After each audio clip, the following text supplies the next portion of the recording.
Welcome back. Michelle Rempel, she's under 40 and has been a member of Parliament for just 4 years, but that hasn't stood in the way of her meteoric rise. Elected in 2011 in Calgary Centre North, Rempel was almost immediately appointed a parliamentary secretary.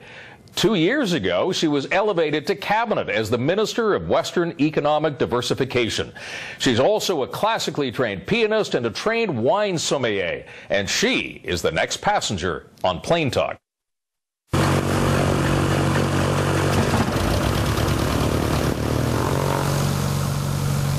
Michelle Rempel, Minister of Western Economic Development. Welcome to the plane. Thanks, Tom. And as we say just before we take off, feeling lucky? I hope so. Here we go.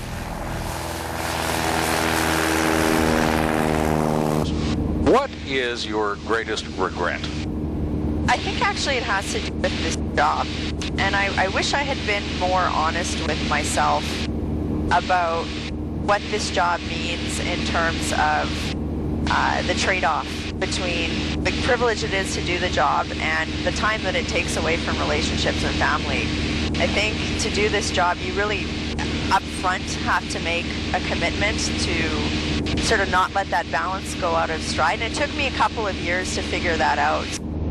You're a very serious person. I mean, that's okay. You're a cabinet minister. Yeah. You're allowed to be serious. But one of your other great passions has got nothing to do with innovation or policy or anything like that. It's wine. Yes. Okay. So balance that out for me. How does somebody who's very intent on studying policy also go back and say, "My, that's a marvelous little cab"? Okay. I've been working on my wine education for 7-8 years now, and it started. I wanted a hobby that could have absolutely nothing to do with work or politics or anything. So my family is always, I've come from a French-Canadian background on my dad's side, and so wine's always been part of the picture. So when I started my courses, it was mostly to know what bottles to steal out of my old man's wine cellar, which ones the good ones were. Sorry, Dad. I just have a lot of friends that are in the industry, and it's just such a vibrant community. So it's when you're studying wine, the homework's not so bad.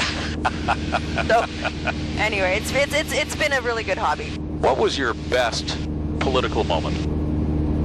Okay, so I've always been petrified of public speaking. I know this is shocking, right? When I came to Ottawa, I remember standing up in the House for the first time and kind of squeaking an answer out, and I was thinking, okay, I have to fix this.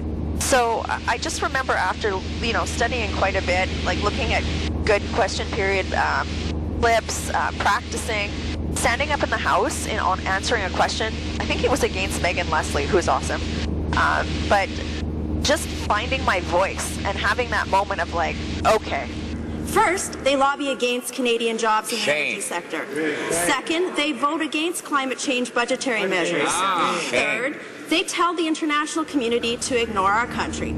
I can use my voice to affect change, and it was just this like I remember the moment. I remember it. Like I found my voice, and I don't know if I'll ever top that. Like to have that moment when you just know, like my opinion makes a difference, and I can articulate it, and people are going to listen to me.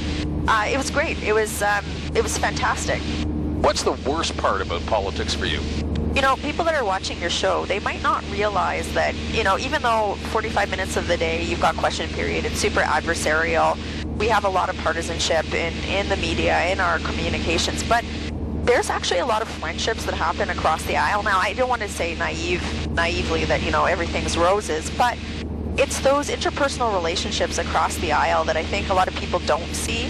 That actually keeps you wanting to come back. So when you talk about the worst moment, you have to qualify it. The onus is on us to elevate the tone of the debate. It's up to each one of us. That's why I'm not a heckler. I don't have the voice for it. I'm very trebly, as you can hear right now. But what was the biggest surprise about politics for you? I was just so many things. First of all, I think the breadth of subject matter that you're responsible for, right? Like, think about how many portfolios there are in government, and you have to be able to not just speak to it, but be able to analyze policy. So you really have to think about what you're communicating on, because people are listening and they're making decisions based on where government is going. We've been up here for a while now. Okay. You're going to fly the plane. Put your feet on the pedals. They don't reach. Well, okay. There we go. I think we're good. Okay. Now, to go up, you just pull back a little bit. Okay. Okay. Okay. And you go up. Okay. And then to go down. Stop! Ah! Don't put that on TV. Oh my God. That was fun. No, it wasn't. Bring it right around to the right. I'm just cautious. Okay, Tom, it took me 3 tries to get my driver's license. 3 times. Oh, now you tell me. Okay, I'm done. Okay, I'll take over. the reins. I got the reins. Okay. Good. Rockcliffe traffic, Bravo X-ray Papa, short final 09 Rockcliffe. I'm impressed. I'm seriously impressed. Tom Clark is a good pilot. I can attest to that. Well, that's going to make air.